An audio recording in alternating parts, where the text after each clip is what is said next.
সম্মানিত ভিউয়ার্স, আসসালামু আলাইকুম। আজ আমরা যাচ্ছি সংযুক্ত আরব আমিরাতের এক রহস্যময় ও পরিত্যক্ত গ্রামে আল মাদাম।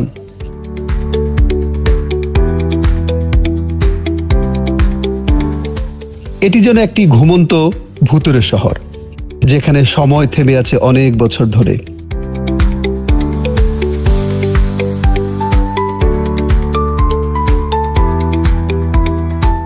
আল মাদাম অবস্থিত শারজা এমিরেটের প্রান্তে, মরুভূমির ঠিক মাঝখানে। এই ছোট্ট গ্রামটি পরিচিত ঘোস্ট ভিলেজ বা ভুতুড়ে গ্রাম নামে।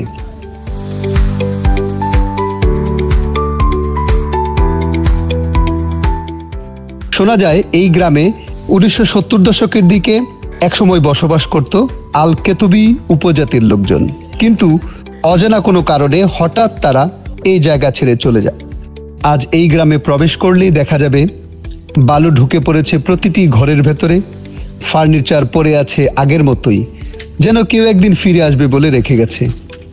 দেখেন এটা কি আশ্চর্যের ব্যাপার, আমি আপনাদেরকে ভিতরে দেখাই।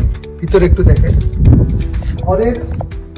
ঘরের ভিতরে বালি কিভাবে আসলো। দেখেন এটা হচ্ছে এই যে বাসার ছাদ, আর একের ভিতরে বালি ভরা।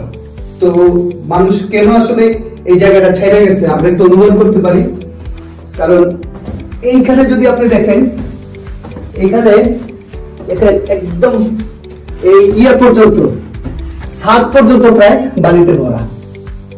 তো এটা মনে করা হয়ে থাকে জিন বা ভূতের একটা উৎপাতের কারণে তারা এখানে ঠিক মতো বসবাস করতে পারতেছে না।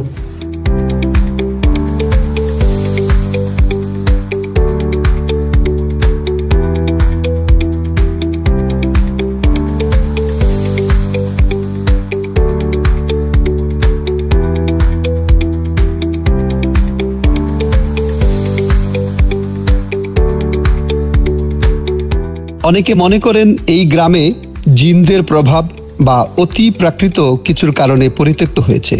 আবার কেউ কেউ বলেন বালুর ঝড় ও খারাপ আবহাওয়াই এই স্থান ছেড়ে যাওয়ার পেছনে অন্যতম কারণ।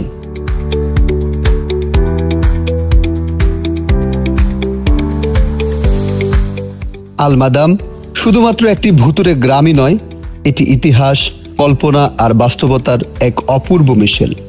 এই গ্রাম আমাদের মনে করিয়ে দেয় প্রকৃতির শক্তি আর সময়ের প্রবাহ কতটা রহস্যময় হতে পারে। ভিউয়ার্স, আমরা এখন যেখানে দাঁড়ায় আছি, এই যে গ্রামটা এখানে ছিল, এই গ্রামের মানুষের জন্য আমার পিছনে দেখতে পাচ্ছেন একটা মসজিদ, অর্থাৎ একটা গ্রামের জন্য মানুষের যে নামাজ রোজা করবে, ইবাদত করবে, তার জন্য কিন্তু একটা মসজিদও ছিল।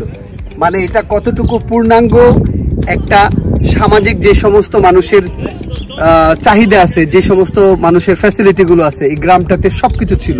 চলেন আমরা মসজিদটার পেছনে ভিতরে গিয়ে দেখে আসি। মসজিদের গেট কক্ষ। আর যখন মসজিদটা নির্মিত হয়েছে তখন এরকম মজবুত বাধাই করা, এখানে অযত্নে অবহেলায় বড় বড় এই কাটা গাছগুলি এখানে জন্মাইছে। মসজিদটা খুব সিম্পলের মধ্যে, সাধারণের মধ্যে, হয়তো খুব বেশি মানুষ বসবাস করতো না, যার কারণে অত বড় করে নেই।